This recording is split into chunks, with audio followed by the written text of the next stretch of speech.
Consumer culture. That's the topic of today's video. Now, yes, we live in a consumer culture, and it is not fantastic. There's a lot of things wrong with it, and there's a lot of things that if we fix them, we could have a lot better society together, all of us, rich and poor, low or tall, small or big, man or woman. So I'm going to talk about that. So a consumer was only created recently. It was created in the last 100 years. Although the idea of a consumer, it still existed since far beyond the 1900s. It existed ever since the idea of an empire came to exist. The idea that you are a single person that has your own opinions, and you can now use this money to put it toward what you want. And that's basically the entire point of consumerism. Before that, we had the nation state, which it had a lot of the same similarities, but really one of the main things is most of the time they didn't have money. So there wasn't that idea that you could just trade this piece of paper for something that is of value. You trade nothing for something. Money is alchemy. And then before the nation state, we had the tribe. The tribe, it didn't have the entire idea of being an individual person at all. You were the tribe. There was no idea of, I get to put this money towards something for my family. There wasn't money, there wasn't individualism, and there was no nation. There was no empire. There was just, we're having a happy day. I'm so happy to be alive.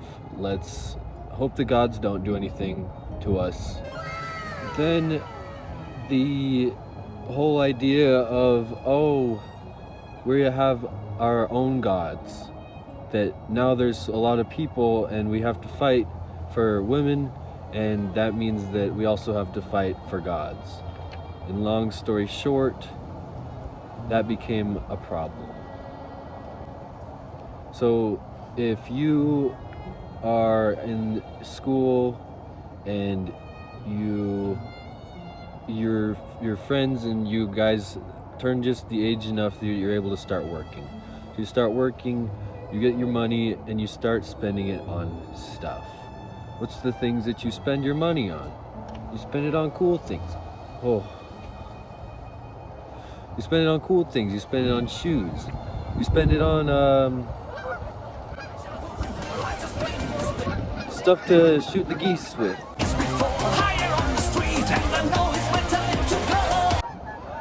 You spend it on electronics, phones, cars, you name it.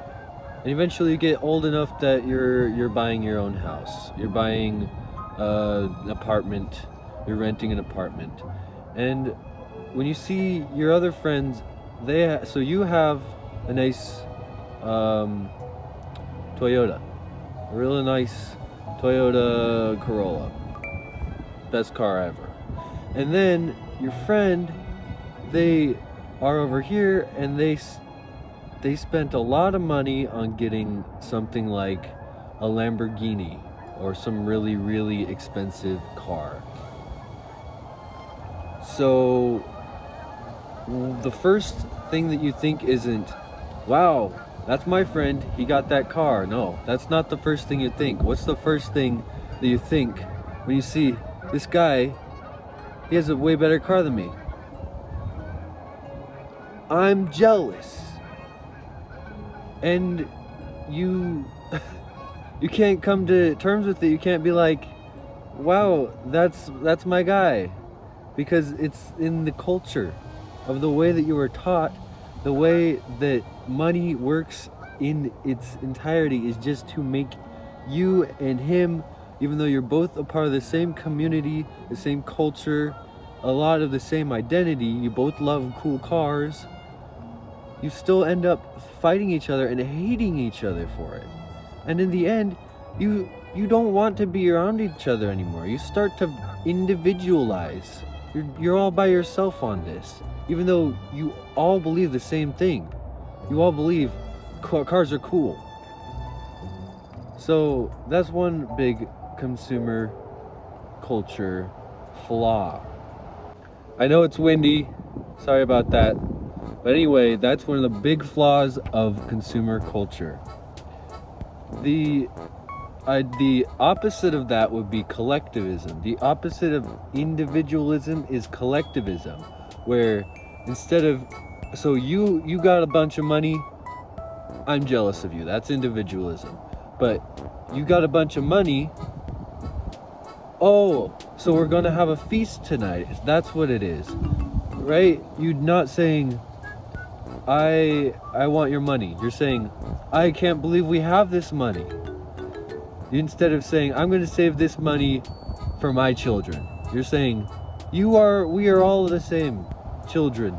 We have nothing to save it for, but for ourselves, because the gods might take it away tomorrow. We'll just eat, drink, and be merry, for tomorrow we might die. Now, money. One of the big things about money, the biggest things about money, is that ever since it was created, it has been used to create debt. Debt. Do we like debt? Yeah. Raise your hand if you like debt. Raise your hand if you're in some good type of debt that if tomorrow the market crashes, you're going to be safe. Nobody.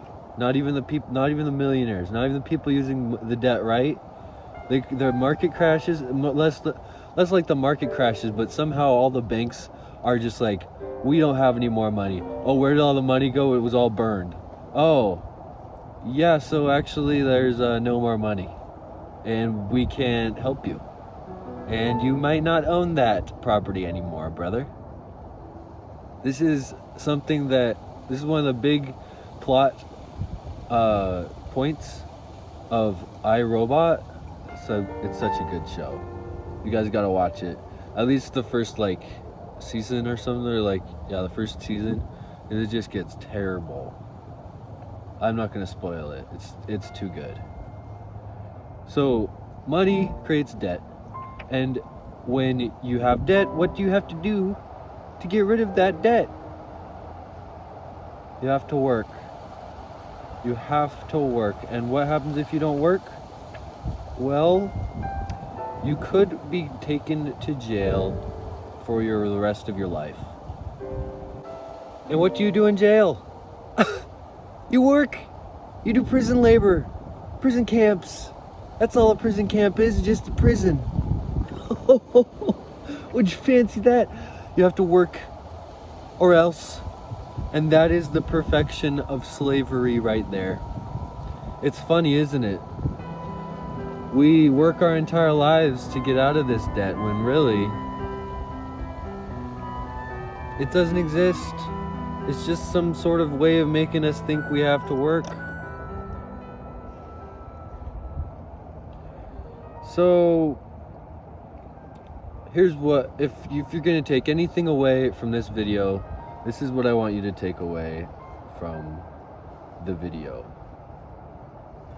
It's really easy to fall into the trap of thinking, oh, it's more expensive, so I'm gonna buy it, it's better. But that's not really the case when it comes to Apple products.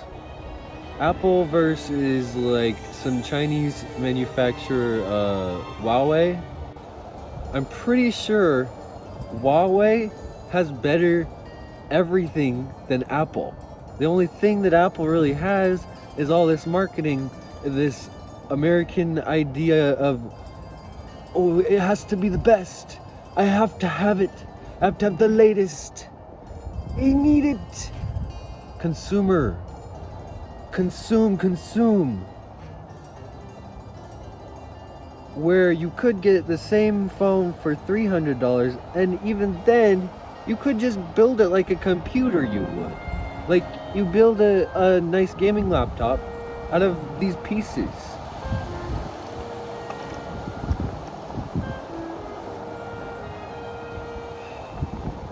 So really what I'm trying to get at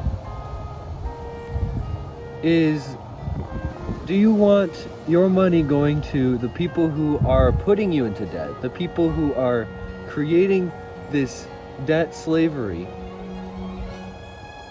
I don't know if that just vibrated. Do you want it going toward the people who are creating the debt slavery, or the people who are alongside you who are choosing to get themselves out of debt slavery? Do you want your work, your hard work, your hard-earned dollars, and your hard-earned materials, things like fruit? Do you want your fruit to be going to the people who are enslaving you? No. So know who you're getting your fruit from.